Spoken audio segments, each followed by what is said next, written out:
Hello students, तो आज हम क्यूब एंड क्यूब रूट का टॉपिक डिस्कस करेंगे। इसकी एक क्लास हम पहले ले चुके हैं, दूसरी क्लास है। इस टॉपिक के अंदर हम ये वाला क्वेश्चन डिस्कस करेंगे कि find the smallest number by which each of the following number must be multiplied to obtain a perfect cube. यानी कि हमें वो छोटा से छोटा नंबर बताना है जिसको मल्टीप्लाई करके वो जो नंबर है क्वेश्चन में वो क्या है, परफेक्ट क्यूब बन जाए। जैसे कि क्वेश्चन हमें दे रखा है 256। अब हमें बोला गया है कि ये जो नंबर है ना, ये परफेक्ट क्यूब नहीं है, हमें इसे परफेक्ट क्यूब बनाना है। कैसे बनाएंगे? वही फैक्टर निकालेंगे, 3 के पेयर बनाएंगे। तो निकालो 256 को सॉल्व करो। हमें जब तक सॉल्व करना है कि लास्ट में 1 ना आ जाए। तो 2 1 जा 2, 2 2 जा 4 एंड 2 8 जा 16। वापस किया 64, वापस किया 32, वापस किया 16, फिर 2 8 जा 4, 2 एंड लास्ट में 1। तो देखो क्या निकला हमारे पास, 2 मल्टीप्लाई 2 कितने टाइम्स आया, 1 2 3 4 5 6 7 8, 8 टाइम्स आया। 8 टाइम्स लिख देंगे हम लोग। अब इसमें हमें 3 के पेयर्स बनाने हैं, क्योंकि क्यूब है। अगर ये स्क्वायर होता तो 2 के पेयर्स बनाने होते। हम स्क्वायर में सेम कंसेप्ट कर चुके हैं, वहां पे भी हम मल्टीप्लाई डिवाइड दोनों तरीके से किया है, वही सेम मेथड है। सिर्फ यहाँ पे क्यूब बनाना है, वहां पे स्क्वायर बनाना था। वहां 2 के पेयर्स, यहाँ 3 के पेयर्स।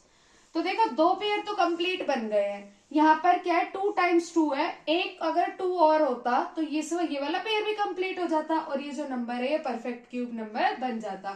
तो यहाँ पर ये 8 टाइम्स 2 है, यानी कि ये जो पेयर है ये इनकम्प्लीट रह गया। अगर हम यहाँ पर एक और 2 लगा दे तो इसका पेयर भी कंप्लीट हो जाएगा। तो वो छोटा से छोटा नंबर क्या होगा, 2 होगा। हमें केवल यही फाइंड आउट करना था कि वो छोटा से छोटा नंबर क्या है जिसको हम मल्टीप्लाई करें और जो नंबर है वो परफेक्ट क्यूब बन जाए। तो वो छोटा से छोटा नंबर क्या आ गया, 2 is the smallest number by which the number must be multiplied to obtain a perfect cube. ठीक है, तो ऐसे ही हम एक और एग्जाम्पल को सॉल्व करके देख सकते हैं। आप भी करके देखना, 192 को आप सॉल्व करके देखना सेम। चलो 192 को हम डिवाइड में यूज कर लेते हैं, डिवाइड वाला मेथड करते हैं। अब अगर इसी क्वेश्चन के अंदर मल्टीप्लाई की जगह डिवाइड होता तब हम क्या करते? ये जो मल्टीप्लाई लिखा है यहाँ पे अगर डिवाइड होता, यानी कि find the smallest number by which each of the following number must be divided to obtain a perfect cube. अब यही सेम चीज मैं 256 में भी करके दिखा देती हूँ, फिर एक और एग्जांपल भी कर लेंगे।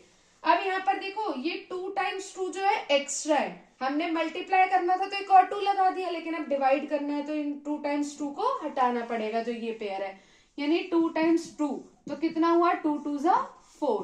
तो अगर मैं इसी नंबर की बात करूं तो 4 से डिवाइड करना होगा, जबकि मल्टीप्लाई किया तो एक 2 से मल्टीप्लाई।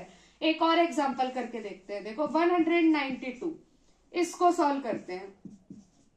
जब तक करना है सेम इसकी तरह, लास्ट में 1 ना आ जाए। 2 9 जा 18, 2 6 जा 12, 48, 24, 12, 6, 3 एंड 1।